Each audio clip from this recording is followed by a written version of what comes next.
Hey everybody, hope you had a good time with your Memorial Day weekend. I know I did. A little bit tired, but I can still go on. Luckily for me, it's not much news to talk about in terms of anime and manga. But hey, that's a good thing. We all need some breaks. We all need some relax. So, let's get back to where we are working again. It's a good thing that it's Tuesday already. Be a short week. Almost thought of that it's actually Monday. That's how much I lost track in time already. But hey, at least I have a good break. Be it as just a day. But hey, anything is better than no days, right? No short of days. So it's always a good thing to get some break once in a while. And I'm not taking a break from the podcast, unless, probably like a holiday or probably just have nothing to talk about. But that'll be in the future, because right now in the United States, or New York City in this case, I'm approaching summer, and it's not much of a holiday coming by in here. So, not in terms of the international holidays. That's something that they will forcibly have everyone on break. That would be somewhere in December, especially in a weekly Shonen Jump. They would just take a good 3 weeks break, with an exception of the leaks, but that's a different story. So anyway, let's not talk about the breaks. We'll get back in business, and this is episode 17 of the Sparda's World podcast. Back again as your host, Sparda 3G, talking about the latest chapters of, today's episode is going to cover Nanatsu no Taizai, Fairy Tail, which has finally gone back to the one chapter routine per week. And finally, we have Tokyo Ghoul, which pretty much stole the show for this whole out of the three, and perhaps the other three in the Friday's episode, because I really don't think it's gonna be surpassed by those. But hey, I don't like to compare that much. In fact, I like every series on their own ways, and I really don't want to compare like how many people likes to compare. Remember the days where they used to compare Naruto and Bleach off and on back then, and then you step in the game with Naruto and One Piece off and on. Not sure it's like that anymore. From what I heard, those days are done. One Piece is on his own tier, his own world, and I guess you could see some comparison, but as of late, they just usually just go with like a superior version of it, or the way how they say is like this one's superior, such as like Hunter x Hunter. You're always gonna, not always, but lately I have been seeing a comparison between Hunter x Hunter and Naruto. And they always say why Hunter x Hunter isn't as popular as it should be. I mean, it's popular, but it's probably like not as the mainstream. It could have been if it wasn't the fact that if it was the fact that the mangaka didn't take a break, or had some health issues, or just being lazy. Whatever the case is, it could have that potential to be that popular. Not that it needs to be that popular in order to be good. It's just I know the series is already good on its own. I'm still waiting for the next chapter, but we'll see what happens when that ever comes. So there's not much news to talk about. The only thing I can say is to talk about this DragonBall Z Resurrection of F, or Resurrection F. Lately I think they just dropped of and just leave it to Resurrection F. So they have an English teaser, and pretty much it's going to come out on August 4th. There is no location and time. It's going to be a limited release, just like pretty much like a lot of imported movie. I think in this case, this is going to be dubbed, which is actually interesting because, we got back from the last Naruto the movie, not being dubbed, but being sub, which is not bad still. But it's kind of interesting to see that Dragon Ball Z Resurrection F, which was released last month, and now it's already getting sub by August 4th, and it's going to last up to 12. So they haven't released the location and times, but there is an English teaser, and we do have like a snippets of the voice cast.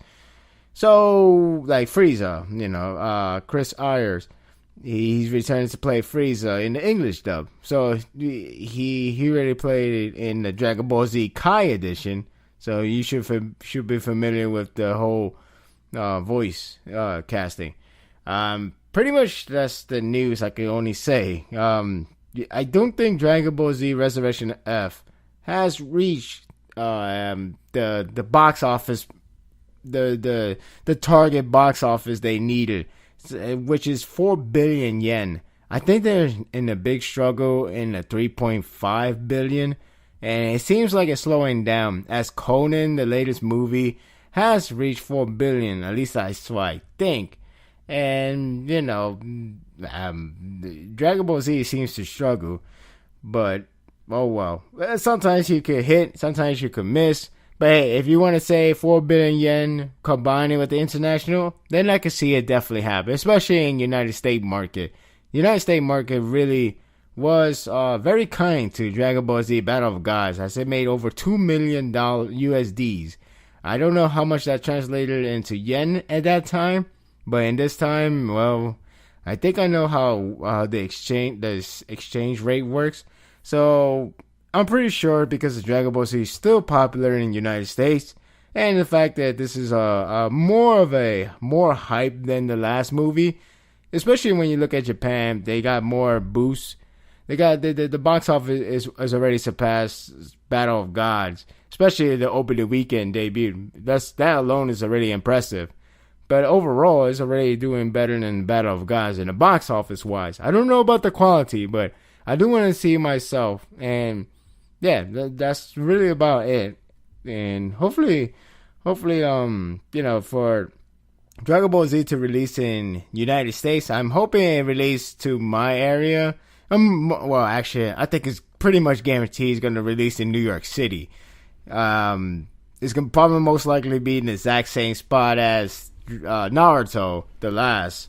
So I'm just waiting for the release dates and just see the time, the scheduling, the location. Maybe the most likely location might be the exact same spot, but you never know. Maybe it would just surprise me and be like, it's in a whole new spot, even though I really don't know what other spots it will be at because I know the city like that. So, but we'll see. Maybe it come out surprise me and you just see how it goes.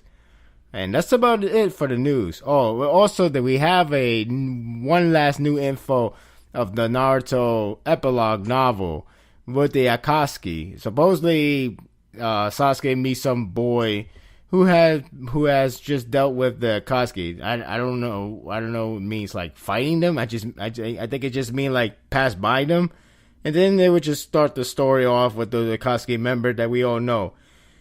So it's kind of like a flashback, I guess. I don't know. It doesn't seem like anything like it's supposed to be like a future reference because Akatsuki are gone. I don't know.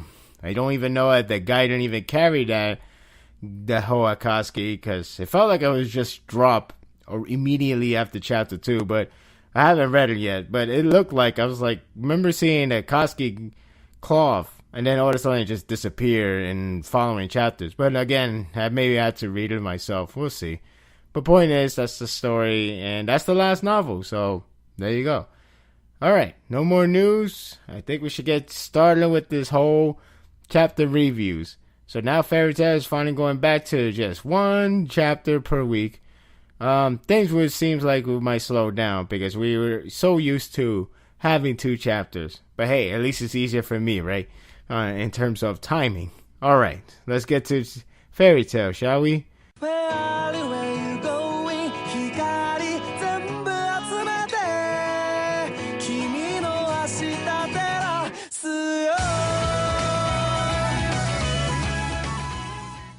I wonder how many people are bummed after coming back from a really good chapter. I mean, that Zero chapter was really good. I'm not even exaggerating. That's kind of surprising. It's not even the fact that Natsu is the brother. Ooh, stuff like that.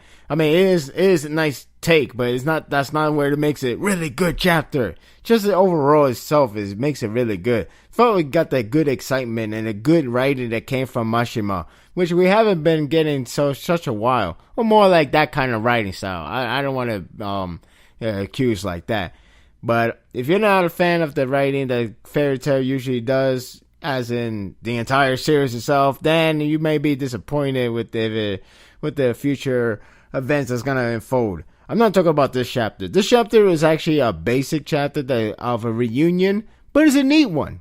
I enjoyed this chapter. This is chapter 437, and they finally going back to the hometown of where the Fairy Tail Guild is at. Well, used to be, because obviously the building got destroyed. So now they've returned back home, or the location of the home. Lucy just becomes afraid that all that nostalgicness is not gonna be there because it's all gone. So it's understandable of her for feeling this way. It's also understandable that it has been focusing on her ever since the first chapter after the time skip.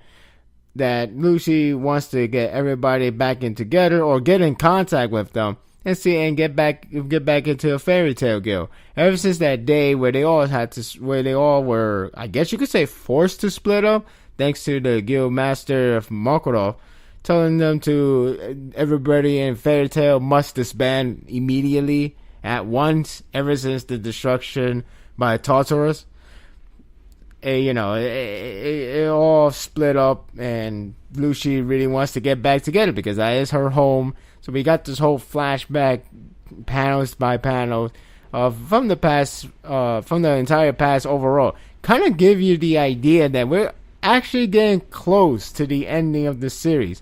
Maybe not exactly the end. Maybe the next chapter. Maybe the next arc isn't the final arc, but I do believe we're getting really, really close to the ending of the series.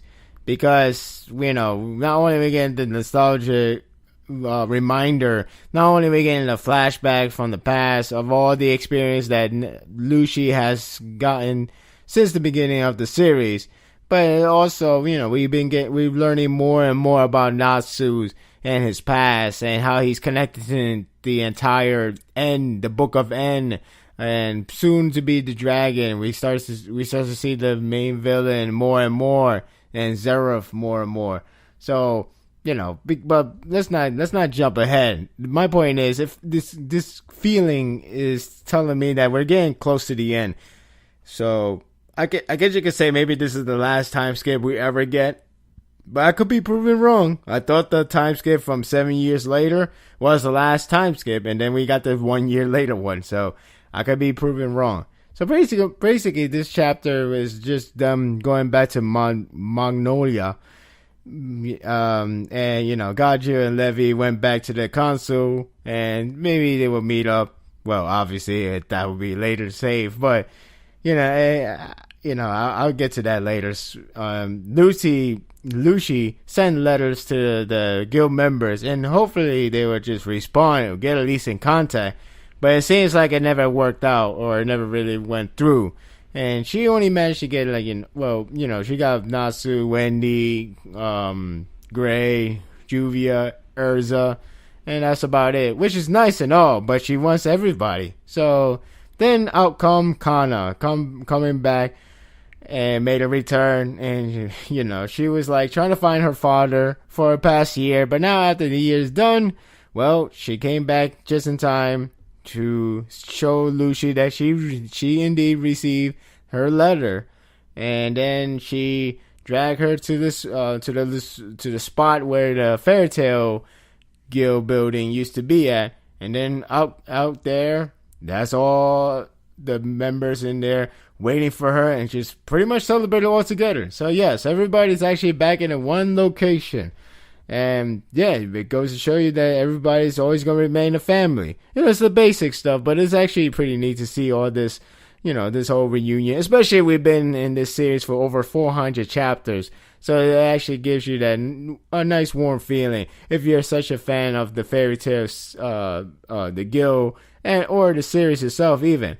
So, I find this to be a neat treatment of seeing the whole Fairy Tail coming back once more, Maybe I kind of wish it was a little bit longer than it takes to get back together. But, it doesn't really matter that much because, I guess we've been splitting apart too many times.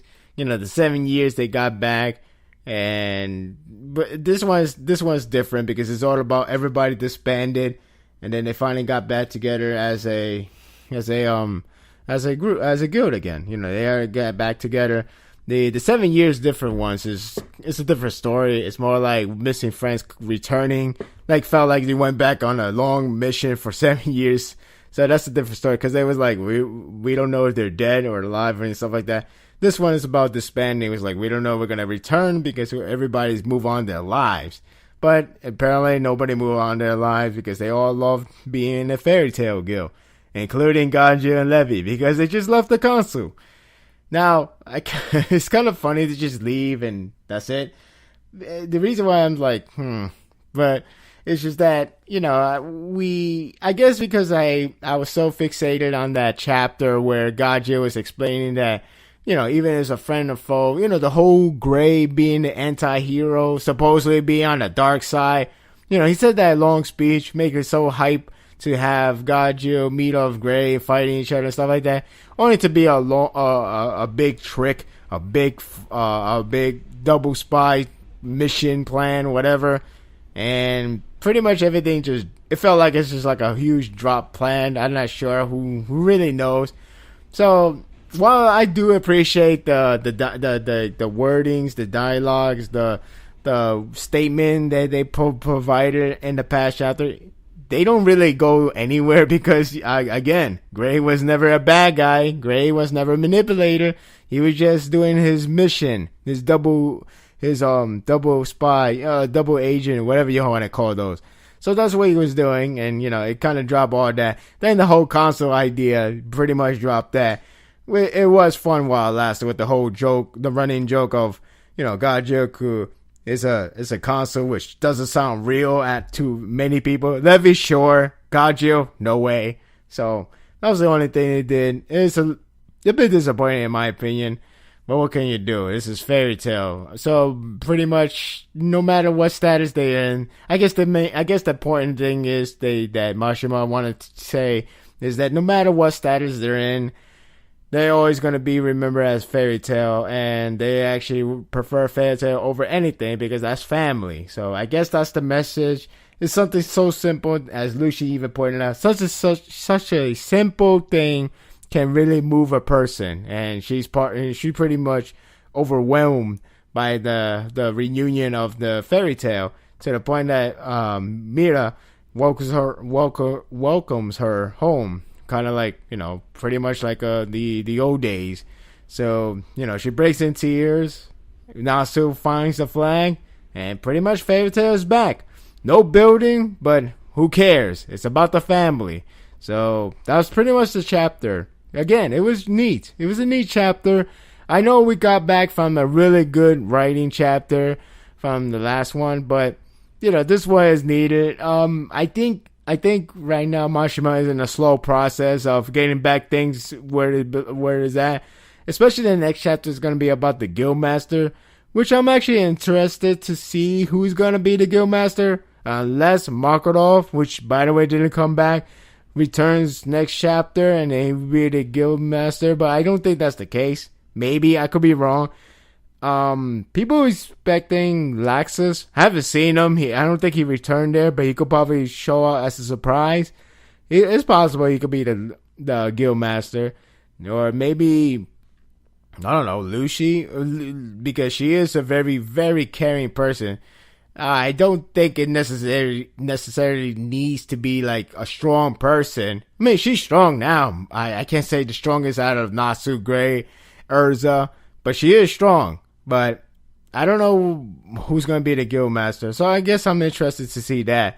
So other than that, this is a neat reunion chapter. Though not much to say. It's still neat on its own because of the whole getting back together. It's been like over 10, 20 chapters maybe. I don't know. And, if you like those kind of heartwarming moments, this is it for you. So hopefully very soon we'll find out what we're going to do next. Are we going to see Zeroth again? Are we finding his minions again? His experiments again? I'm not sure. But hopefully soon enough we'll know. We'll know.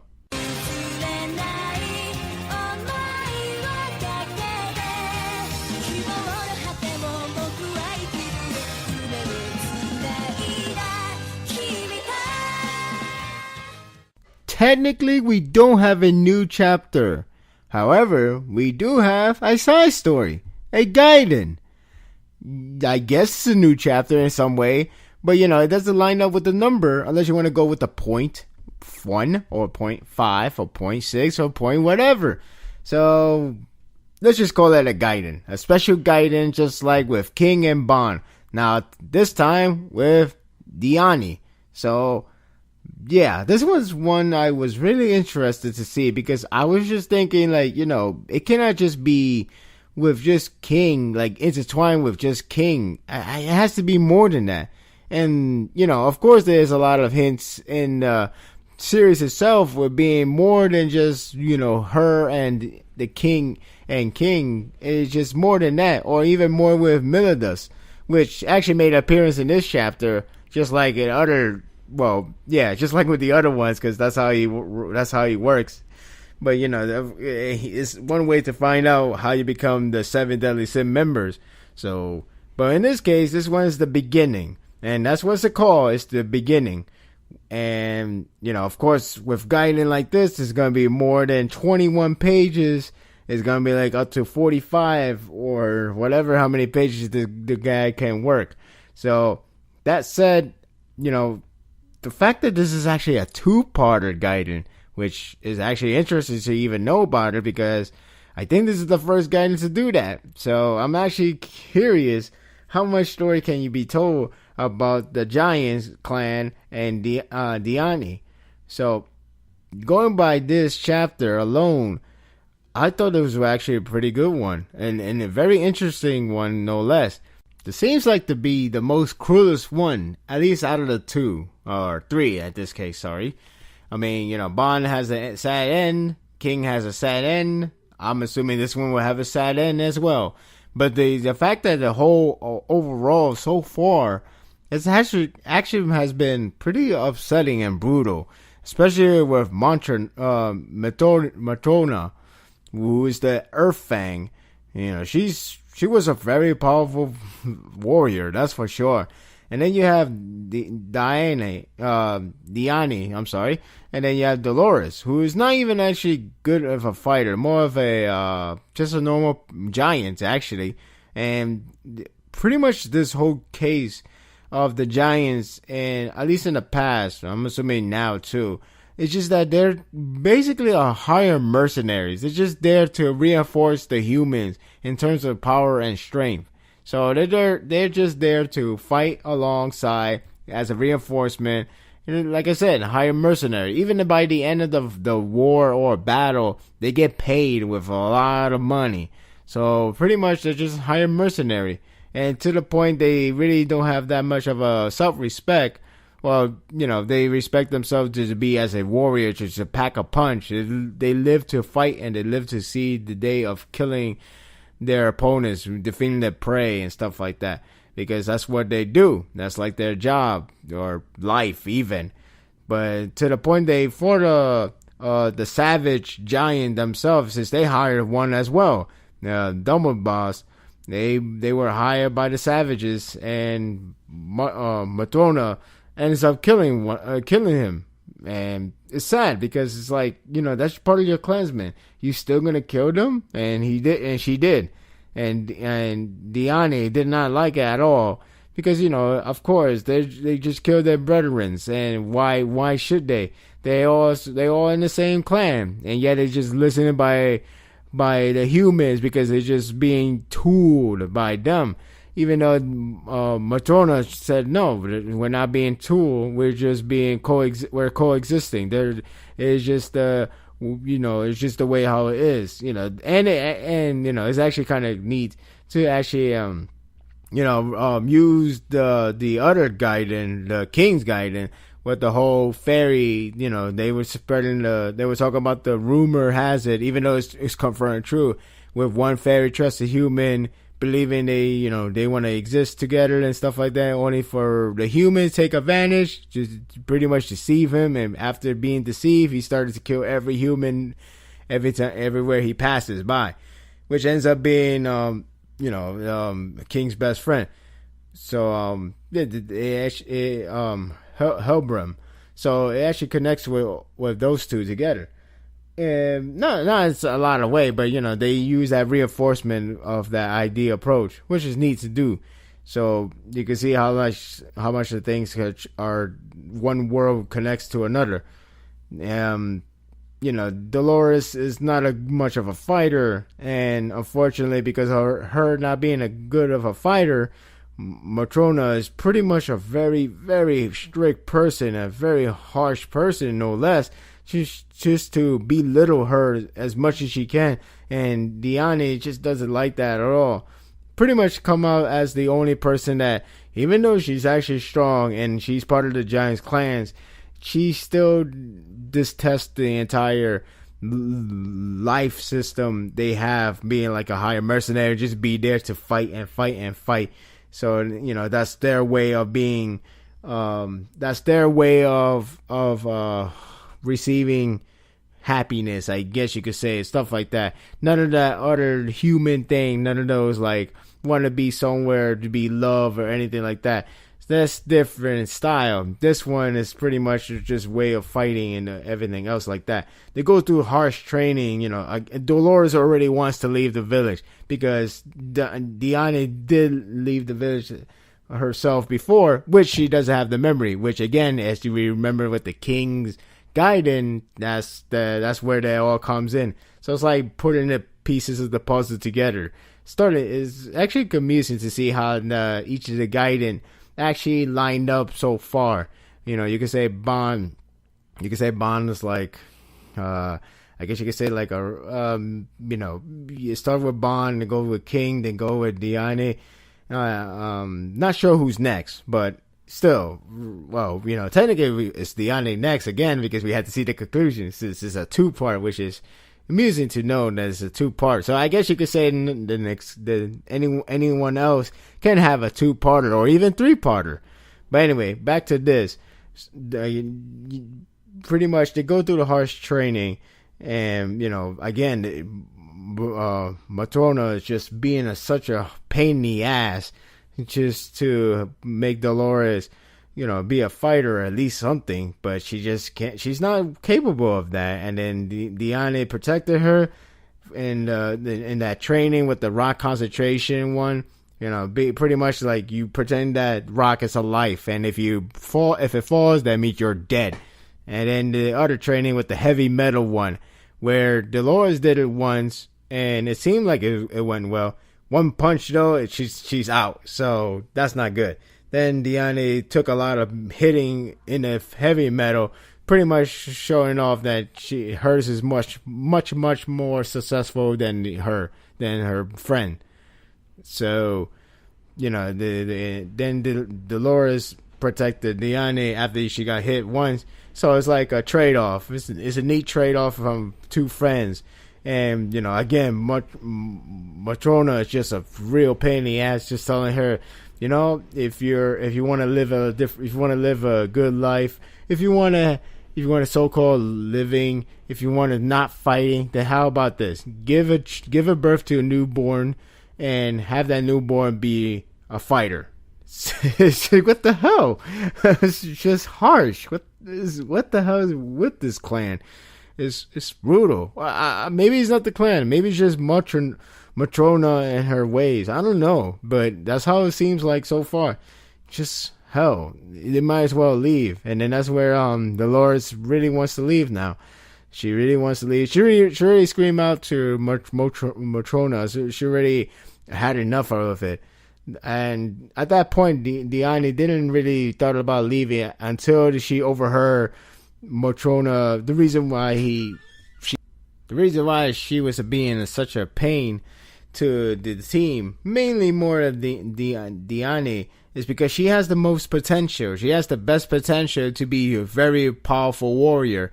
And that's what she all came for down. The only thing that's holding her back is just obviously her, what she calls it, naivety of her, which is, of course, that's BS, because she just wanted a normal life. What is this? Just fighting all day, and then, that poor excuse of, we just hired mercenary, blah, blah, blah, stuff like that.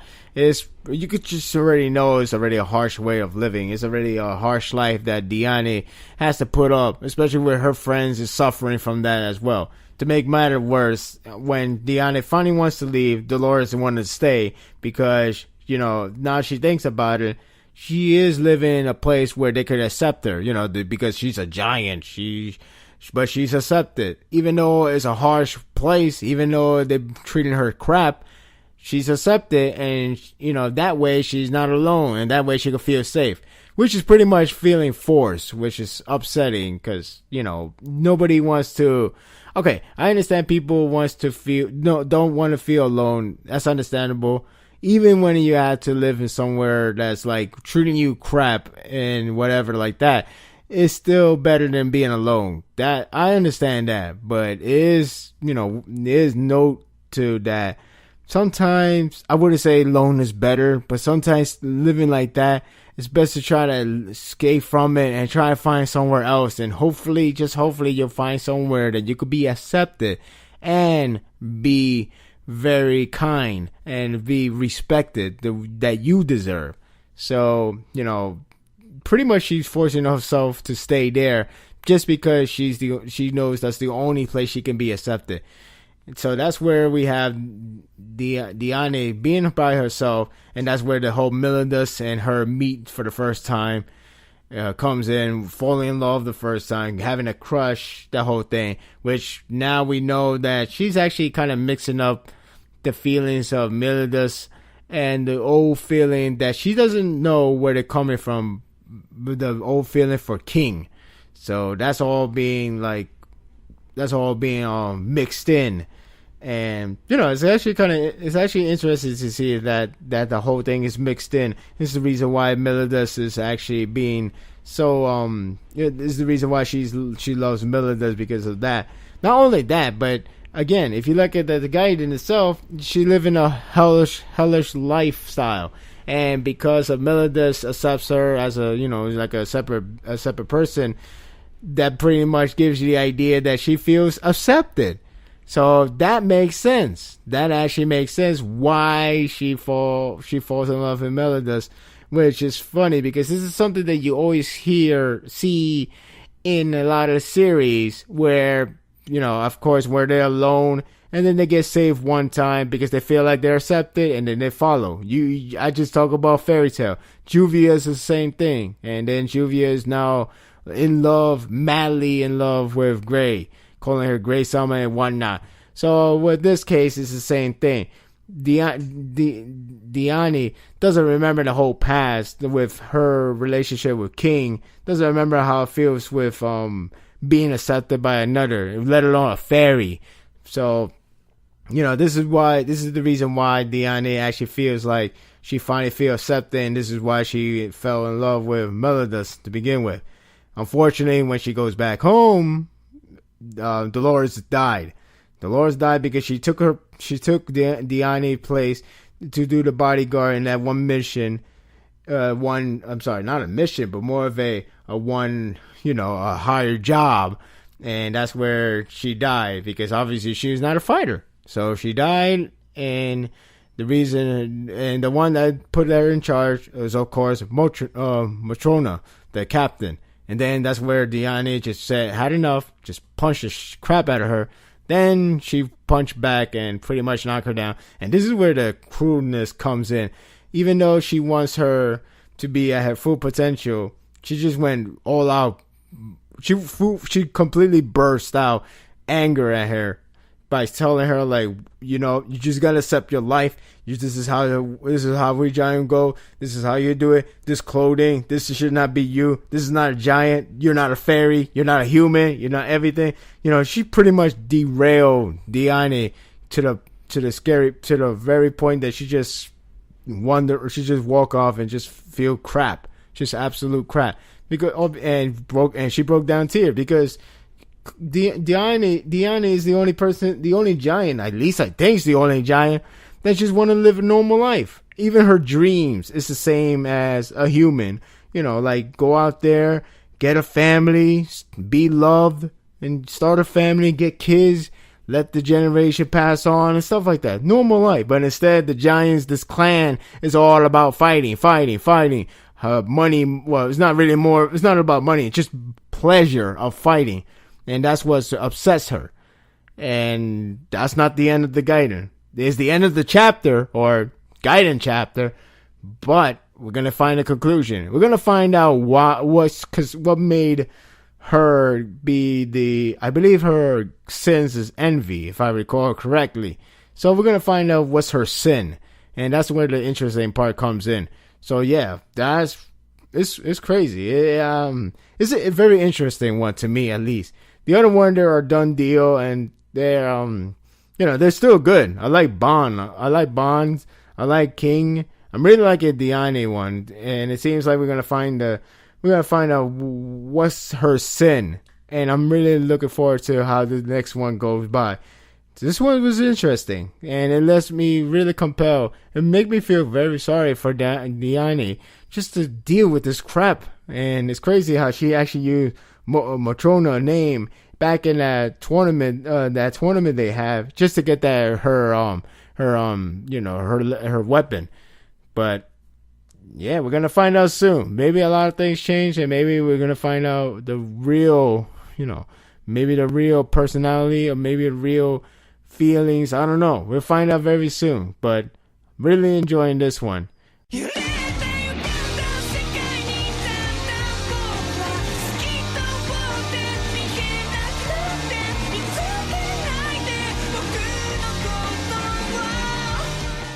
And then we have this series. Let me start off by saying this. I review these chapters in a neutral perspective. I'm not being biased. I'm not trying to put one series over the top. I'm not downplaying the other series. I'm just being as neutral as possible I can be. And when it comes to these series, I truly do enjoy them. I truly do. I truly think they're good. I truly think they're amazing. I truly think they're awful. And that's how I really feel. That's how I really think about these series. When it comes to any of them, any one of them.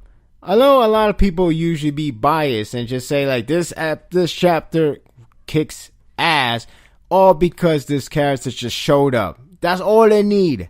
I understand how there are people that do that. And you know what? I'm not going to fault them. I'm not going to blame them. Is it biased? Perhaps so, because that's how people really determine the quality of a chapter. Even though sometimes they don't really determine the quality of the entire chapter aspects, as in developments, the way how it's written, the way how it's portrayed, the way how it's presented, and so on and so on.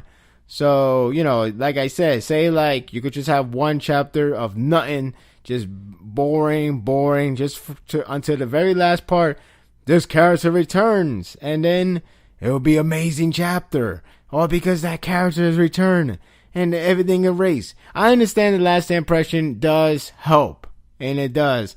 Because I remember with Bleach, it helped with Grimjaw showing up.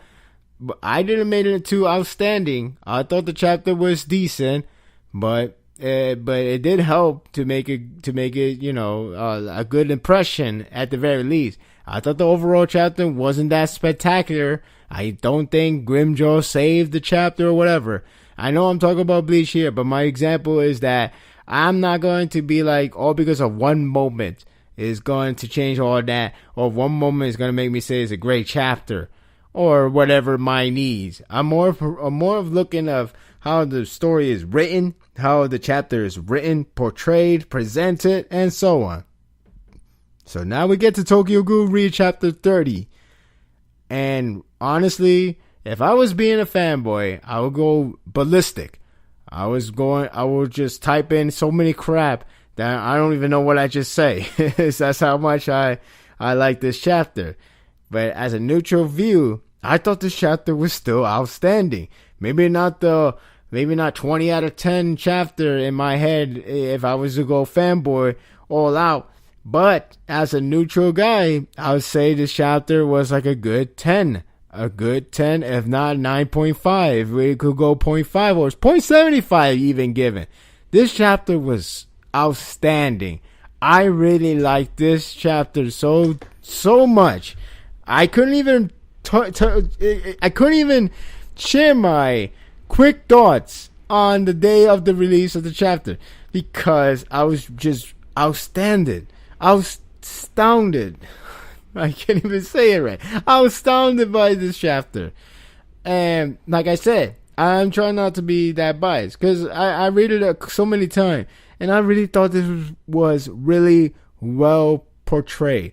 I really liked the final page, the last 2 page, basically a double spread of this whole this development with Sasaki, and this whole monologue being said by Hinami herself, and this whole thing, and this big madam with Suzuya, and just so many. It feels mature. It feels developed right. It feels right. It feels like it hit the right target. It feels like it hit a home run with this chapter.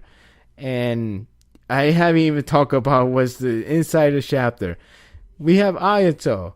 Pretty much we get the idea that he's not truly 100% a villain. He's not much of a villain. He's just another side. He's just part of the other side.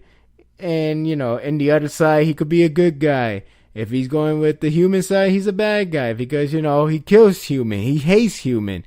But when it comes to ghouls, he seems like a really good guy. Really friendly guy. At least in the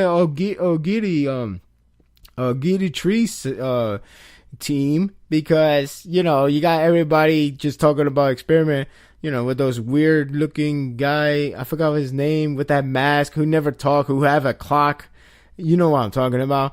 I don't even know what the hell is that guy. So, Ogiri is a strange place. And remember, Ayato did the whole thing to save Toka from being killed off by the Ogiri themselves, including Jason. But Jason got Kaneki, and the whole story. That's a whole different story there. But my point is, you get the idea. Ayato is not really that bad. He's not a villain. He's not selfish or anything like that. Maybe he's selfish in terms of team over objective because he just abandoned Big Madam. He abandoned the objective to protect her. And, they got to the point that she got really destroyed. But in this case, Ayato put them over objective. I'm sorry. He put them over that. You have every remaining member regrouping in that rooftop, and he's planning out not to make the situation worse. You can let the clowns, the period dealing with the CCG investigator, basically the other guys that we still haven't seen the conclusion with. With Uta and the others, we still don't know what's the conclusion with that situation. We just know that Uta did remove his mask at one point, and that was it. We don't know what's next. We don't know what's going on. But the point is, this whole thing Ayato's doing is not such a bad idea. Abandoning her and for the sake of the team to be well and safe. And it seems like he felt a little bit bad to have Hinami put it in this tough situation. Now that Hinami went all the way there, going against Takizawa no less. So it's a really hard time to keep it together for him. Which, again, we don't really see much of Ayato. What is his personal feelings with everything? Again, we only got the idea that he went to the team because he wanted to protect Toka, even though he does it the harshest way, but he is protecting her. That's his sister. So in here, it seems like he cares about his comrade more so than the objective, but let's say otherwise. But I gotta respect that. I respect that. So we have Hinami and Takizawa just going against each other, and my God, Hinami has gotten so strong. She is so strong. She grown up, and it does reflect with that time from the last series with her talking to Ito, with Ito telling her that, you know, if she's gonna remain the same, she's never gonna able to hold Kaneki, and she knows she's right. And now look where she's at now. She's a fighter. She's using her father Kagane, which is strange not to see her the mother's Kagane. But hey, maybe we might see it later on, or maybe not here. But hey, but either way, just one Kagane just wreck Takizawa just up to the point that Takizawa has to go to the next measure. But before we get to that, we have this whole memories of Kaneki teaching Hinami on words, the meaning and everything about that. You know, the good old days from the last series. It feels so nostalgic, at the same time so sad, because of the whole situation has changed. You know, we had the Toka talking to Kaneki back in chapter 120 in the last series. I believe it's 120. You know, with her telling her why it has to change so much. Now this time it's Hinami. It's not about why it has to change so much, but rather is her big brother Kaneki really is Kaneki, or it's just a vessel, the former shell of a former self, because he is Sasaki now with a new memory. With a whole new memory, not a whole new appearance, but just a new memory, a new I'm not sure personality. I see Kaneki being like that as well, but even so, this is still Kaneki.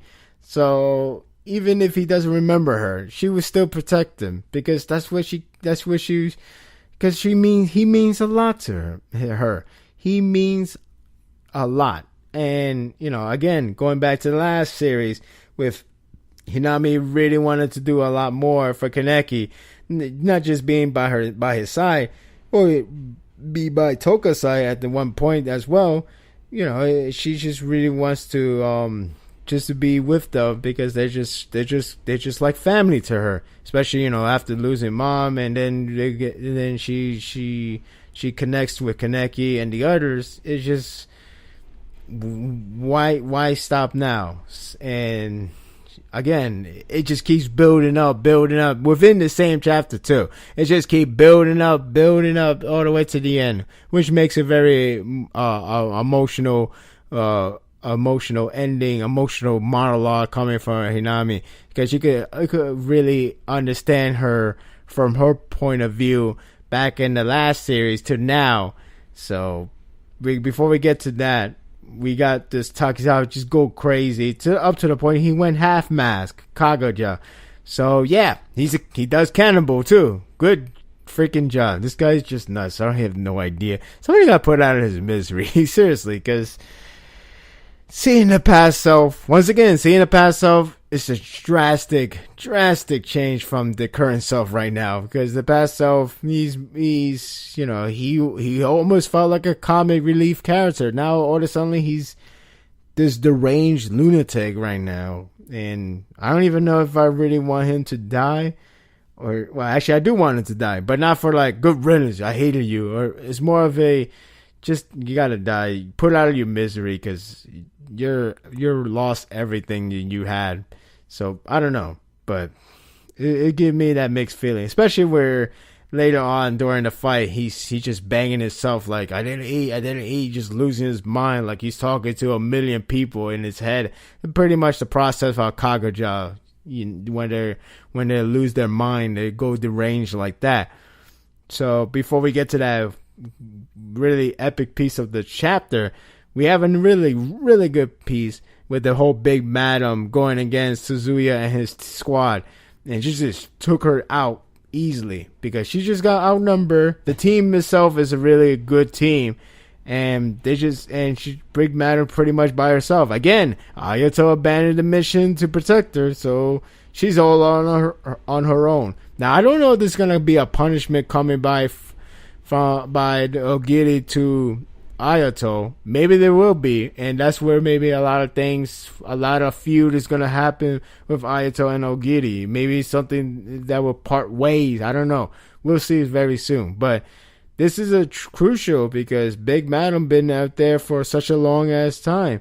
And, she's a double S rank Ghoul as well. But now she just got dominated. And, my last review, I was saying Suzuya finally getting his revenge should be a very, very great treat to see. But it's not even about that. And I was wrong about it too. And I was happy I was wrong about that. Because of the way how it's being developed. The way how Suzuya came from a hell lifestyle being with a Big Madam. And then you just see the whole one last flashback of Big Madam and Suzuya talking about the giraffe being the most freckly living things on Earth and stuff like that. Seeing such a strange way that Big Madam wasn't always like, do this, do that, do that. She also does some teaching, even if it's like minor or whatever. The point is, she raised him, and that's true. She raised him, and that's how it is. Suzuki didn't have home. Not at that time. His home was with her. Or him, because we find out he probably was a transsexual or gender bender. I'm sorry if I used that term. I apologize because I don't really remember the other term. But basically, what I mean is, coming from a boy to a girl. But it doesn't really matter to me. Point is, what matters to me is that Suzuya was raised by Big Madam. That's known fact. And because what's going on right now almost seems like a revenge take from Suzuya. It's really not. Really and realistically, it's all part of the job. He has no grudge because she did what she did. She raised him from the beginning and pretty much escalated his life. And the only thing he could remember is that scars he has. But point is, he was raised by her, and that's what it is. Even if it was hell, even if it was the worst of the worst, he was still raised. He felt accepted. He felt accepted by somebody, Before the whole CCG, before he moved in with those guys, make no mistake, Big Madam was there to take care of him, for the good or worse. And what I like about it is like the fact that he has no grudge at all. It's just part of the job. I like the whole last part with Big Madam just went one last rage and tell him off that he never loved him. He hated him, whatever. He never really loved him. He never really see it that way. He only used him because he was the best person that could just easily follow anything she say. And in the end, she never really loved him. But before she even get to say that, the team killed her off. And Humby was great enough to cover his ears because the team is so protected to their leader. And I don't mean physically, but mentally as well, which I greatly appreciate. That small tidbit of detail of the team could go so much ways to not to let their leader be hurt mentally. They actually keep him the way how he is, to keep him remain the thought of Big Madam actually loved him, care about him, raised him and everything. Keep that memory alive rather than hear the truthful, harsh final words that pretty much could kill everything your memory tells you your memory holds, And I really respect that last moment, and I really like that ending of Big Madam and Suzuya. Really, really, really good.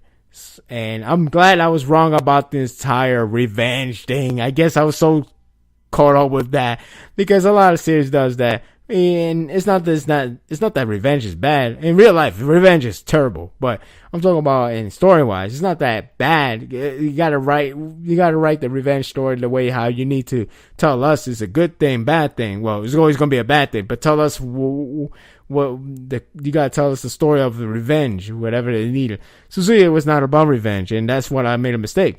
It's actually just job. It's just a job, and he has no grudge against that. Because it's not like, all right, I'm gonna fight Big Madam, Taizai killer. It's more like, all right, that's it.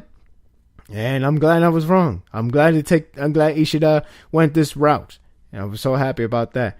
Then we got the main event with Takizawa. Again, he was out of control. Hinami is not down, but she's definitely got hurt pretty badly. Her mask, half her mask came off. Not the mask like Kaguya. Don't get that idea. But they just a normal mask. Her disguise mask just got broken off.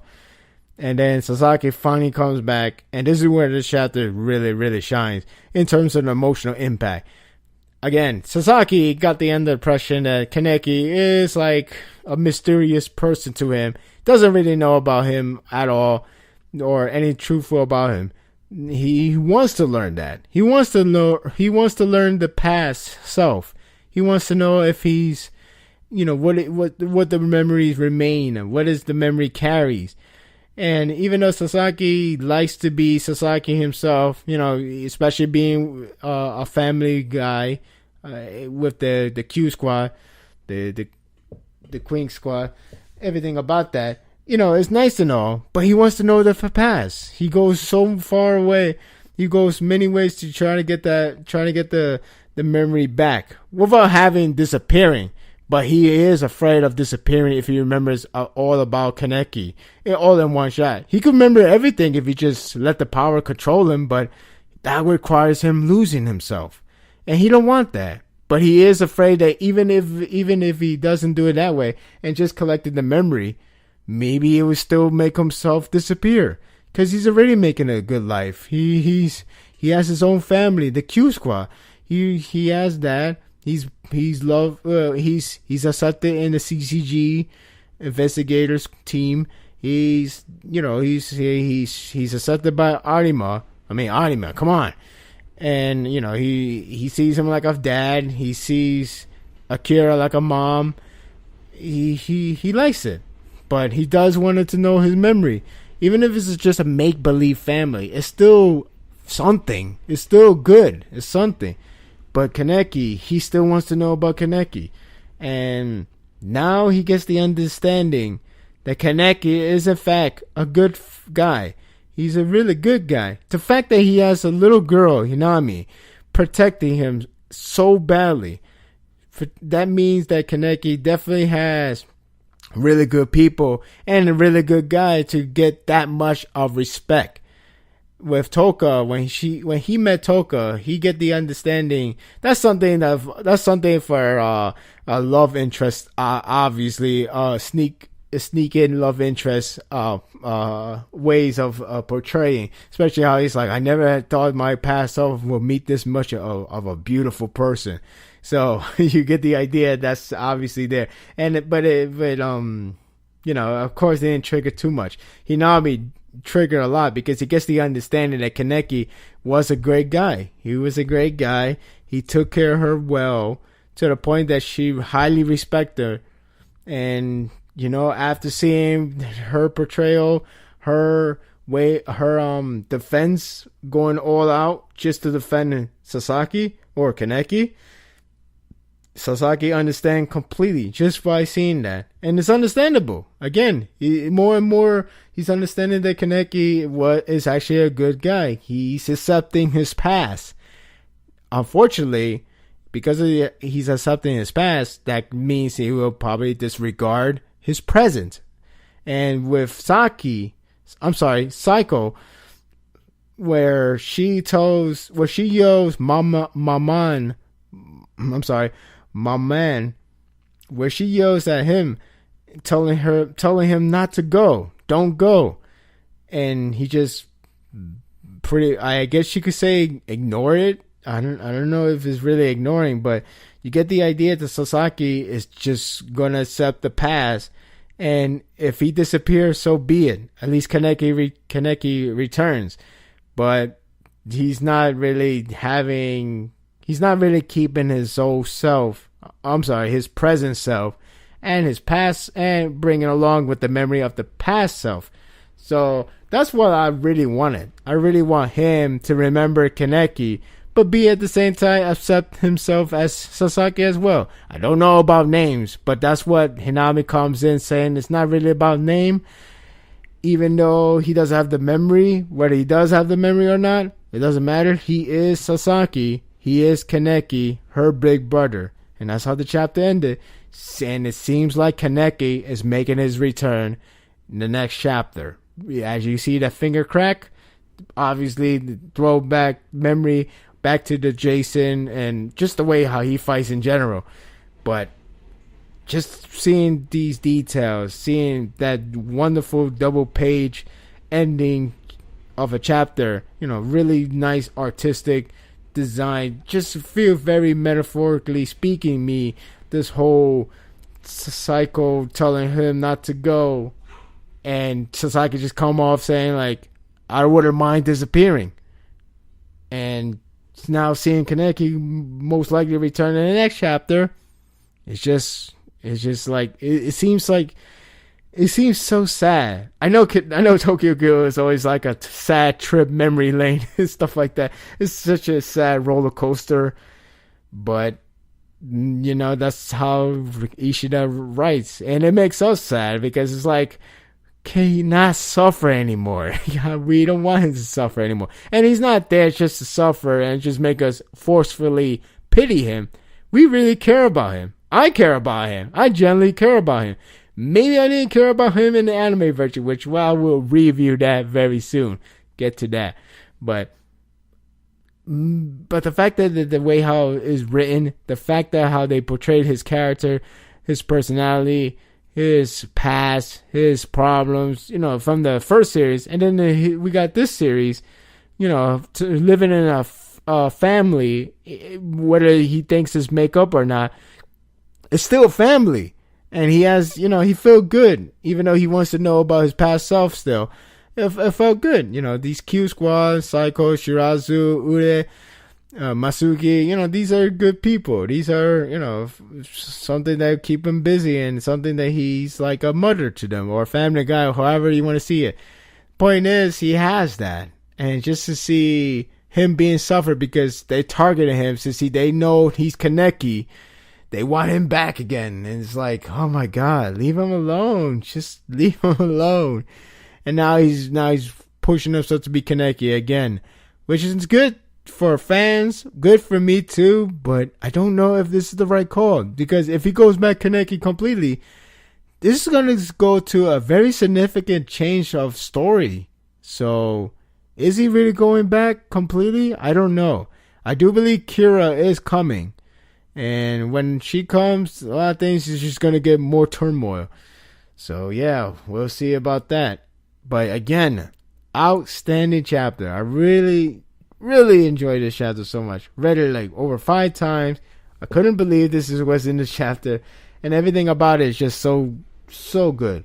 So, at this time, if you were doubting if Tokyo Re could be just as good as Tokyo Ghoul has his own direction in a way. It has that solving mystery case, as well as, seeing the character Kaneki evolve many times from one part to another, especially going to the revenge aspect of him. In this series is about finding the memory, going back in past, accepting the past. This one kind of seems like that he's accepting his past, because the Kaneki is not a bad guy. He never was bad. Now you understand he was really well treated. The only question is this what he's doing right now is the right way? Again, it seemed like it could have been good, but then Psycho tells you that her crying tells you this is not really the right path, because he accepted Kaneki, good. He's dismissing Sasaki, bad. So it's not a win-win situation. It's such a turmoil that really, really, really wanted me to think how this is going to end. How he's going to get back both ways.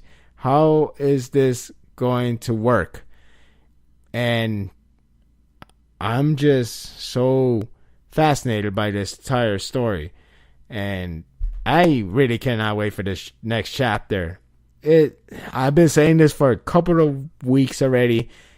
Maybe I would have been saying that much often in the earlier chapters of this series, but yeah, I came in the right time. So, outstanding, great chapter. I don't need to say anything more. And that's it for today's episode. Hopefully next week is not that much of a good chapter from Tokyo Ghoul. That way I could keep this review much shorter. Or at least be less informative. But then again, we'll see. But I do apologize. I made that review a bit longer than I expected. It's been in my head for such a long time that I just really wanted to tell you what I thought about this chapter. And in fact, I probably have more things to say, but I want to keep it as minimal as possible. But yeah, that time I am sorry for that. So hopefully next time I'll keep my thoughts simple and keeps it shorter next time. But if you do like it, my thoughts, then thank you for actually listening to my review on Tokyo Ghoul's latest chapter, because it was really that good. So thank you if you do appreciate that review. I will be writing more first impression, quick thoughts, and other things at my Tumblr page. And you can follow me there, which is sparda3g.tumblr.com. Subscribe to this channel if you haven't already. Spread the words. We get more audience, the more the better. So hopefully in the future I could show off something else. And the extras, as I mentioned in my Tokyo Ghoul review, I am in fact watching Tokyo Ghoul, and I already saw season 1. Season 2, Route A, I'm going to start seeing by this weekend, and I believe that will be in my extras this weekend, or maybe the next weekend, but it will come and I will talk about them. And let's see where the problem lies. I know the problem lies in the first season, but we'll see how the second season holds up. So in due time it will come, the review and the extras. And yeah, that's it for today's episode. There's a Friday one with One Piece, Bleach, and Baku no Hero Academia. So until then, I'll see you guys for more Sparda's World podcast. Take care, everyone.